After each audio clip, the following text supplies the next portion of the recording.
Hello and welcome to a quick preview of the Arma 3 E3 2012 presentation. Now we've got a lot to get through, so the plan is to offer a brief look at each section of playable content.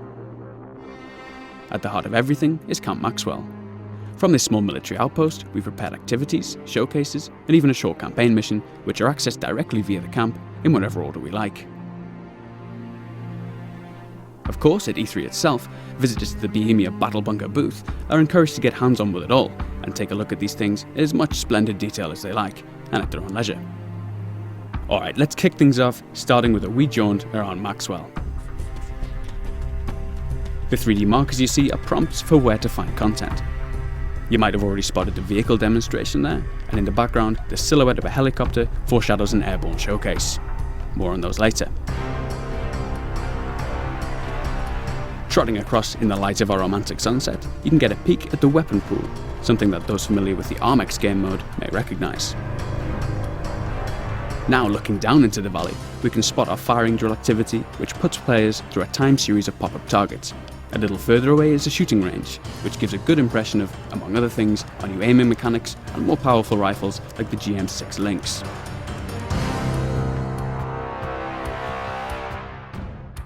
Alright, let's get serious now and crack on with the vehicle showcase. The cabin of the vehicle offers a few nice features. Things like the hands on the wheel might seem trivial, but their long-awaited inclusion really helps to connect the player to the feeling of driving. Alongside the new physics-supported handling, it's a real upgrade. The same too goes for mirrors and onboard displays, which, while subtle, are all part of the overall impression. So, up ahead lies a bunch of enemies, and I've got a grenade launcher on the roof of this vehicle. But unfortunately, we'll have to save that for the presentation proper, as we skip through to our next section. Diving. Aside from the controversy caused by our underwater combat, it's one of our most striking new features. Finding ourselves under the surface again, this time we'll take a peek at the SDV. A team member described the controls as something like a cross between a helicopter and a regular boat.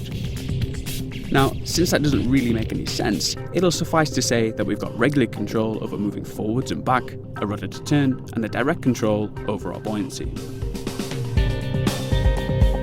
Moving on now to a real man's machine, a helicopter, we'll take a look at the terrain from above and finally get to the business of engaging an enemy. Skipping between the trees, we'll target a lightly armoured vehicle and take a look at radar installation Mike 26 from above.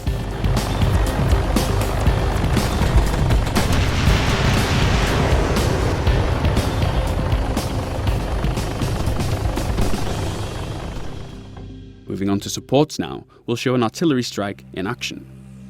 I've called in a strike on this anti-aircraft vehicle in the centre of the scene.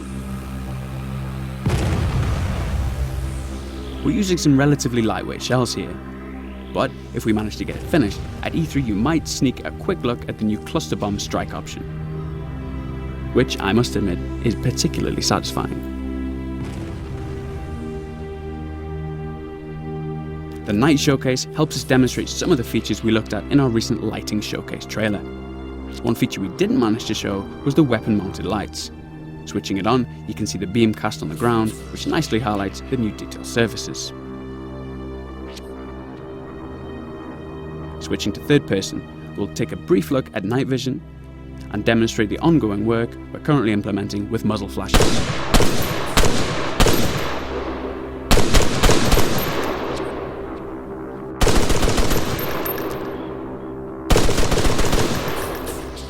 Okay, last up is our infantry showcase. Obviously there's a lot to show here, but I'd like to take a quick glimpse of some of the new animations.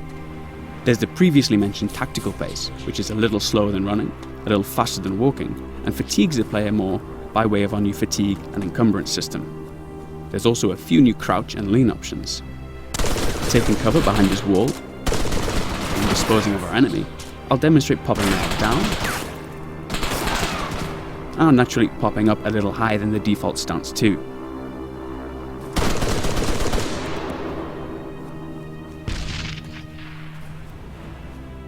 Well, that just about wraps up our E3 preview.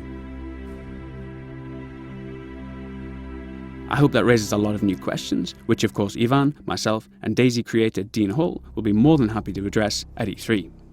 So if you want them answered, be sure to encourage your favourite gaming journalist to check out the Bohemia Interactive booth, where the team will also be showcasing Carrier Command and a few other surprises to boot, I'm sure. Bye for now.